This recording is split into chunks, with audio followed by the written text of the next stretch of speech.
Hello everyone, welcome to or welcome back to my YouTube channel. My name is Brooklyn. For those of you not know, I post book videos and I am also on the women's basketball team here at the University of Hawaii. So I post basketball content here and there, but you have found a book video. And in today's video, I'm going to be talking about my August TBR and just the books that I've had on my radar for the past few months. So behind me are all the books that I hope to read in the month of August. It is definitely a hefty pile, so I'm just gonna go through all of these one by one. I have 10 books on my TBR. I'm definitely not going to be reading all of these in the month of August, but these are just ones that I might potentially want to pick up. I do a lot of mood reading and I only have time to read so many books in the month because I am on the women's basketball team, so I don't have that much time dedicated to reading. So I usually average about like 4 or 5 books a month, but I also have a Kindle now.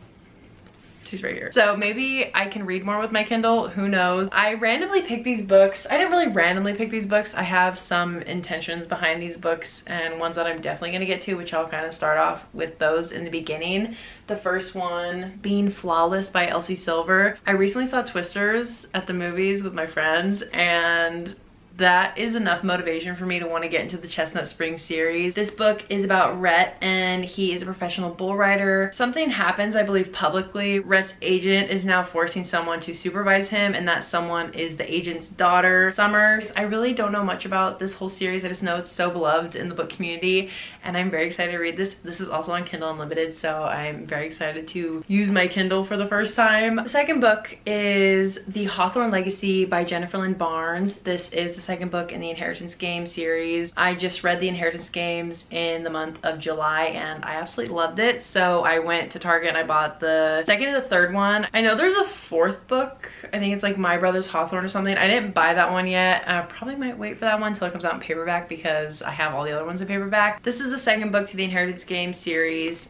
Can't really describe what it is because I have really no clue what it could be about. It just picks up, I'm assuming, where it left the first one off, which is when Avery inherited this big will and she's left to figure out why she's the one to get it and not the 4 grandsons. I'm very excited to continue this series. The third book on my TBR is 7 Year Slip. This one is from Ashley Poston. Don't know if I'm saying that correctly. This one's also another beloved book on the book community, book talk, and it's about Clementine West who ends up moving into her aunt's apartment. When she moves in, she finds this man sitting in the kitchen. She has no clue who this man is, and it turns out that he exists 7 years in the past while she is living 7 years in the future, and something's happening in the apartment where their two worlds are colliding. And I'm gonna read this part of the back of the book because I absolutely loved it. It says, except he exists in the past, 7 years in the past to be exact, and she's quite literally lives 7 years in the future. Her aunt always said the apartment was a pinch in time, a place where moments blended like watercolors. She also said that love is never a matter of time, but a matter of timing. Like, that's so cute. I wanted to get to this in June. I just never got around to it. I need to read this either in August or next month. This is giving fall vibes. I don't know why, it just screams fall to me, but I'm really excited to read this. I have these kind of layered in the way that I'd want to read them in this coming month, but I have The Final Gambit by Jennifer Lynn Barnes. This is the third book in the Inheritance Game series. I have no clue what this could be about. Zero thoughts are in the brain about it. All I know is that it's the third book in the series. And that's all I can say. I'm excited to read these and get through the series. It's a very fast-paced series. I didn't mention that about the second book, but the Inheritance Games, that book was very fast-paced and short chapters, so if you like that, you might enjoy these. It's also YA. So the next pick on my TBR is The Invisible Life of Addie LaRue by V.E. Schwab. This is a book where I am going to make time for because I have been looking for this book everywhere on island and I was never able to find it until I went back home to Idaho for break, and I went to the Barnes and they had it and I bought it. This book feels like it's going to be a hidden gem that's just been sitting on my bookshelf and one of those books where I wish I read it sooner. I need to get to it in this month. I know it's going to be an amazing book. This kind of gives me the same vibes as Divine Rivals. I don't know why, it's just that book caught me so off guard.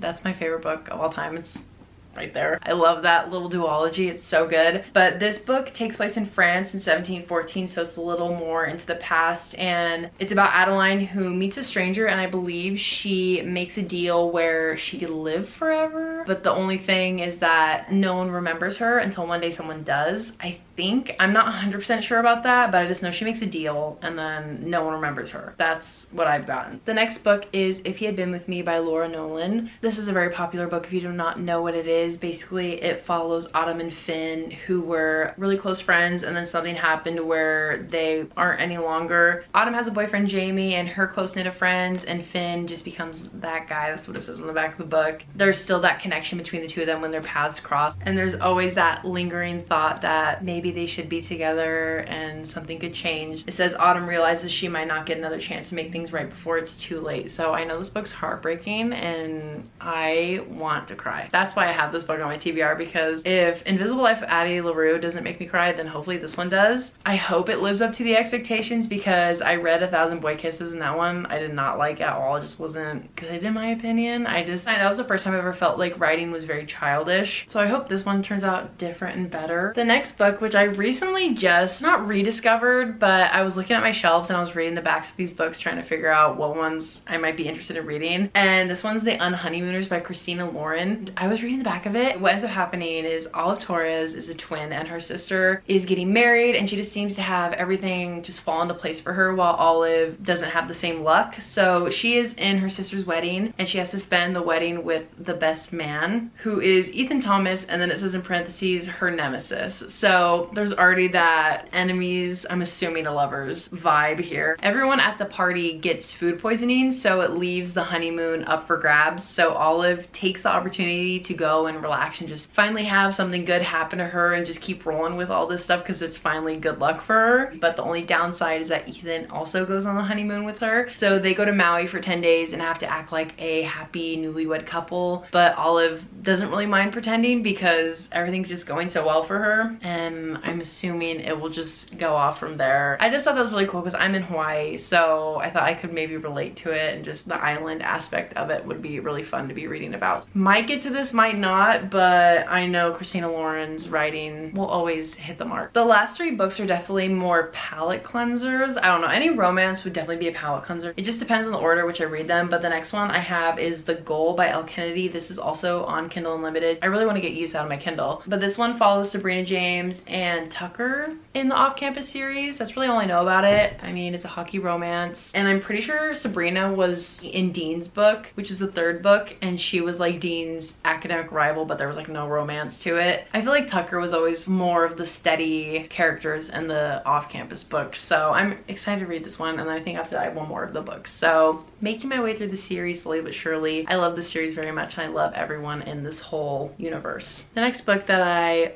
possibly will read is Twisted Games by Anna Wong. This is the 2nd book in the Twisted series, and I've heard so many great things about this book. I really didn't like the 1st book at all. I thought it just didn't hit the mark for me, and so much was thrown into it, and it actually cringed me out. And that was the first time I've ever felt cringed out about a book, and I was kind of hesitant to finish the rest of these. I've just seen so much great stuff about the rest of the books in the series, and everyone says that this is one of the best ones. So if I can get to it, nice palate cleanser romance. It's about Reese, who's a bodyguard, and Bridget, who's the princess in the 1st book. Basically all the characters are introduced in that book. So Bridget is the princess and Reese is her bodyguard, who's all like stoic, broody, arrogant. So on the back here it says he has 2 roles: 1, protect his clients at all costs, and 2, do not become emotionally involved ever. So I guess that sets it up. Definitely want to get to this book at some point. I believe it's also Kindle Unlimited. And then the final book, this might be a reach, but it's Wildfire by Hannah Grace. This is the 2nd book in the Maple Hill series. I believe it's following Russ and Aurora. I don't really remember Russ. I'm gonna be so honest, I don't really remember the Icebreaker book that much, or like the guys in it, or like the teammates. It takes place at a summer camp, so it's a little switch up from just your typical hockey college romance. And I know the 3rd book is out, or is about to be out. I think it's called Daydream. So I definitely want to get through this series so I can slowly read as the books come out. I definitely want to try and get to this one just because it takes place in summer and summer is almost over, so I think this would be the perfect way to end summer by reading this. So these are the 10 books that I have on my August TBR. These are all very loosely picked. I am definitely a mood reader. I don't know what ones I'm gonna get to. I know the first 2 I am definitely gonna be reading in the month of August, but the others will just kind of be based off of mood and feelings. I'm very excited to read all of these. Let me know in the comments if you've read any of these and which ones were your favorites. If you haven't, what ones you want to. I'm very excited for August. I have a couple weeks off before school starts, so I will have more time to read. Hopefully I get to these and I actually stick to the TBR. I have a whole bunch of other books up here that are also very interesting, but these are the ones that just called to me today. I will keep you guys updated in videos to come and what ones I read. I hope you guys enjoyed seeing what my August TBR is, and I will see you guys all in the next video. Bye.